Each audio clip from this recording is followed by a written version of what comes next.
Eleni is from Arizona, and this should be a short one. Eleni says, I don't agree with your take on biblical slavery. Nice quick call.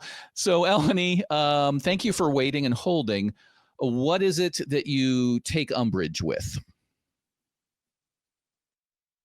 Hi there. Thanks for having me. So I wanted to call because I heard this was about an hour ago, you were speaking to someone else, and they were saying how slavery made sense for the time, like 2,000 years ago. And you were saying, oh, but do you condone it now? Like, are you saying, is it right or wrong? You were kind of putting him into like sort of a corner. But I think that's an unfair argument to make because there could very well be things that we deem as okay now. But in like the future, in a couple thousand years, we're going to think, oh my God, that's so immoral. I can't believe they used to do that. So that's why I think it's a weak argument. Okay, let me explain myself. Let me defend myself for a few seconds. What I was doing there was not making a conclusory argument when I said, do you find it's acceptable now? Because I've had experiences with Benjamin calling in. I wanted to walk through the different possibilities. And what I got back to was eventually, if you had been alive back then, would you have found it acceptable then? And would you be right if you found it acceptable then? That's where I ended up. So I started with, okay, we agree that it's bad now, because a lot of people will agree with that, but believe it or not, there's been people in the history of this show that have called in and said that slavery is just fine. So that's why I started at that point. But where I ended up with was, okay, if you were alive at 500 BCE, would you have believed that it was right? And I think he said yes. So I have to listen back. And then my question was, would you have been correct that it was morally right thing to do? And that's where he ended and said, oh, I don't know, maybe yes, maybe no. And we tossed to Seth and I talking about it because I said, that's a great answer because it is slightly more complicated than people say. And I say that not because I think that the answer is yes, it would have been morally right to be a slave owner back then. I just think it's a more complicated one because people often confuse knowing things about morality and human suffering and religion with what is actually objectively true, if there is anything such as objective morality. So I hope I'm explaining that properly. Seth, did you have anything to add on that? You know, I think I stand by what we told the earlier caller. It's like if it had been a societal norm to execute someone for blasphemy in Bible times. And of course, it is not acceptable to us today.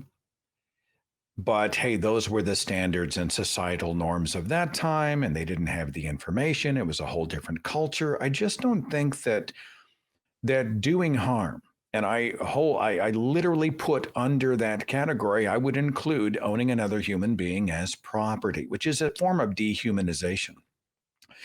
I just don't know how that becomes a time and place argument. I think it's either moral or it's not. Owning a slave, rape is either moral or it's not. Cutting off the hand of a disobedient wife is moral or it's not. Executing a rebellious child is either moral or it's not. And so I just reject this idea that it's contextual based on what century or millennium that you live in, especially under the umbrella issue of a deity that could have cleared it up and set better rules in the first place.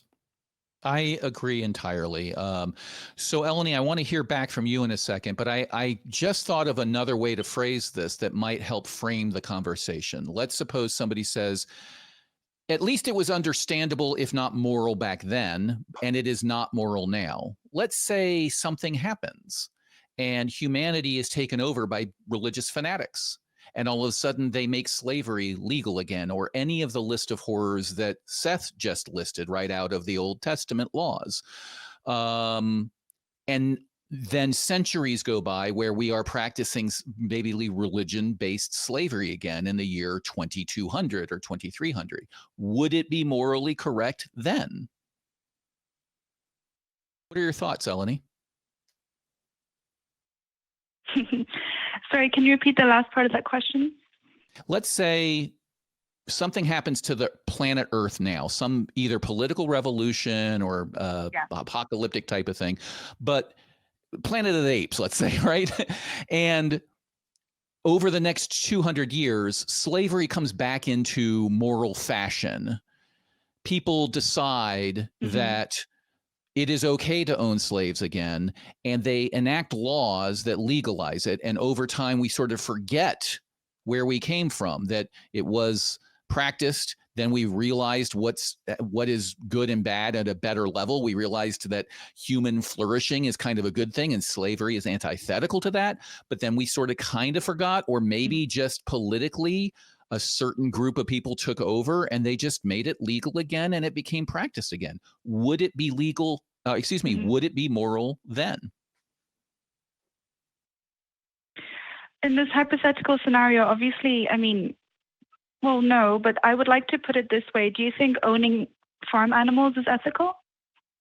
That's not what we're talking about here. That's a time for another call. We don't have enough time to get into that. But you said that no, it wouldn't be ethical to own another human in the future. So what is the difference between the past, when we didn't own people, when we were at the caveman era, we maybe murdered them and had war, but at some point we started owning them because we had laws and we could dictate their behaviors and the threat of punishment. What's the difference between the future and the past? With both of those are times where we began owning slaves. What makes it okay in the past and not okay in the future? What makes it okay in the past and not in the future? I think because with time we gain more like wisdom and information. Okay. I mean, to answer your question, I don't know if that's the answer we're looking for. No, I think so. I think you're equating morality with whether we could know better. If I don't want to put words in your mouth, but basically I think what you're saying is they didn't know any better back then.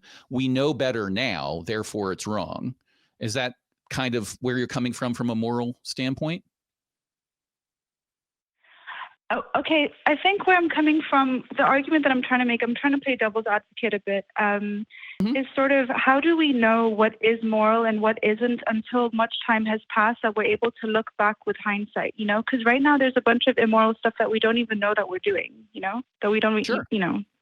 Sure, absolutely. And if you figure out how to know what is moral and what's not in a definitive way, please let the world know, because we've been trying to do that for hundreds, if not thousands of years. So yeah, it's a challenging problem. What are your thoughts, Seth? How do you know what's right and wrong? I don't know. I mean, if somebody takes a crowbar and hits me in the face with it, I know that's wrong. I know it's destructive. I know it's antisocial behavior. I don't need to have contextual history. I don't have to look at the history of crowbars to the face to know that that is instituting harm.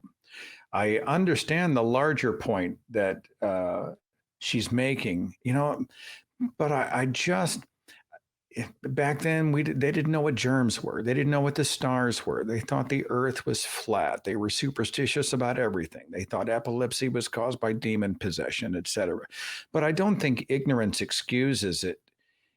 I think it was wrong. They were just too ignorant in some context to maybe understand why it was wrong. And again, I lean for the third time back into the declaration that an all-powerful, all-knowing, omnibenevolent, omni-God would have been in charge of the entire plan, would have intervened to prevent the harm that was being done and implemented a better system.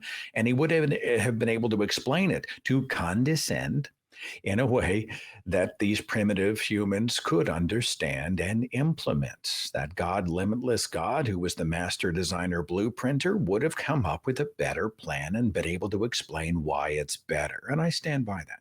Yeah, I agree with you entirely. I want to thank Eleni from calling. We don't have a lot of time, but if you want to continue that call, that's an interesting topic, and that's why I mean it's a little trickier than people make it out to be, because the whole how do we know what's right and wrong, and can we blame people in the past? It all gets wrapped up into slavery is good or bad, and yeah. I am with you that I believe in the objective morality in the sense that Matt Dillahunty has a famous speech on secular morality, the superior of secular morality. That's a very convincing method that basically says we're making a subjective choice that human flourishing, or however you want to make it, is the goal.